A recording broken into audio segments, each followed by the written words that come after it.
நான் கிச்சனில் சாப்பாடு சமைச்சிக்கிட்டு இருக்கேன். இவன் நான் எவ்வளோதான் கண்ட்ரோல் பண்ணுறது? காலையிலேருந்து எனக்கு வேலை வச்சுக்கிட்டே இருக்காங்க.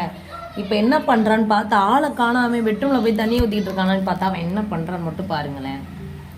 அவன் பண்ணுற அலும்பு ஐயோயோ 100 பேருக்கு வேலை வைக்கிற அளவுக்கு வைக்கிறாங்க. வேற லெவலில் வேலைலாம் யோசிக்கிறான். நார்மலாக உட்காந்தாவே டாய்லெட் போயிடலாம்ல. அவனுக்கு வந்து தம்பிக்கு பாத்ரூமில் போகிற பழக்கம் தெரியாது. பாத்ரூமில் போக மாட்டான். நார்மலாக வீட்டுக்குள்ளே உட்காந்தா போவான். உட்காந்து போனால் நான் உள்ளே போகிறேன். அதுக்கு தானே தாயாக இருக்கேன். பேப்பரில் அள்ளி க்ளீன் பண்ணிட்டு மாப் போட போகிறேன். பெனாயில் போட்டு என்ன தெரியுமா பண்ணுவான்? அதை வந்து அம்மாவுக்கு இந்த வேலை ஈஸியாக முடிஞ்சிருமேன்னு சொல்லிட்டு அது அப்படியே சப்பாத்தி மாவு மாதிரி பெனஞ்சு எனக்கு எப்படிலாம் வேலை வைக்கிறான் தெரியுமா? இப்போ மணி 12:30 போகுது. மதியம் 3 டைம் போயிட்டான். என்ன பண்ணுவீங்க? நான் ஆயில் கைதியோட ரொம்ப மோசமாக சித்திரவதை அனுபவிக்கிறேன். இந்த கதவுல லாக் பண்ணிட்டு வீட்டுக்குள்ளேயே ஒரு அடிமை வாழ்க்கை வாழ்ந்துக்கிட்டு முடியல சார். ஆனால் எவ்வளோ ஒரு பிரச்சனை எவ்வளோ சிரிச்சுக்கிட்டே சொல்கிறேன் பார்த்தீங்களா? 3 நாளாக செம்ம அழுகங்க. அழுது ரொம்ப டயர்டாக ஆயிடுச்சு. வடிவேல மாதிரி முடியலை.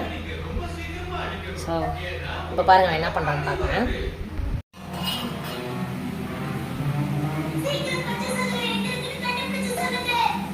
டச்சு ஃபோனை தான் தொட்டு ஒரு வழியாக ஆக்குறான்னு பார்த்தா ஒரு பட்டன் ஃபோன். அந்த பட்டன் ஃபோனு இப்போ தான் வாங்கினேன். ஏய் என்ன பண்ணுற? டார்ச் அமைக்கி விட்டு என்ன பண்ணுற? Hello hello. ஐயோ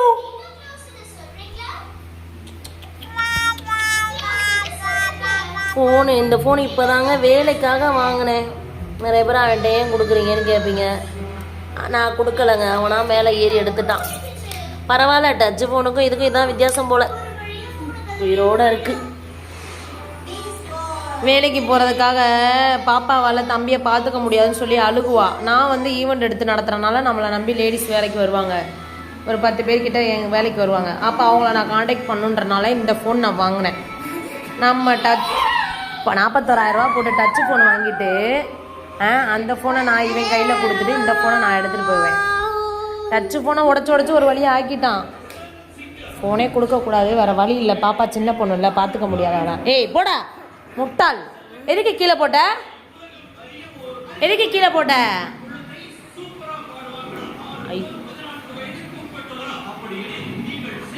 உங்கள் மயனை பார்த்தா அப்படி தெரியலையேன்னு சொல்லுவீங்கல்ல. தெரியாத அளவுக்கு நான் வச்சுருக்கேன். நான் காட்ட மாட்டேன். அவன் என்னென்ன பண்ணுறான்னு நான் காட்ட மாட்டேன். இந்த வீட்டை காலிலேருந்து மாப் போட்டு வச்சுக்கிட்டு இருக்கேன்.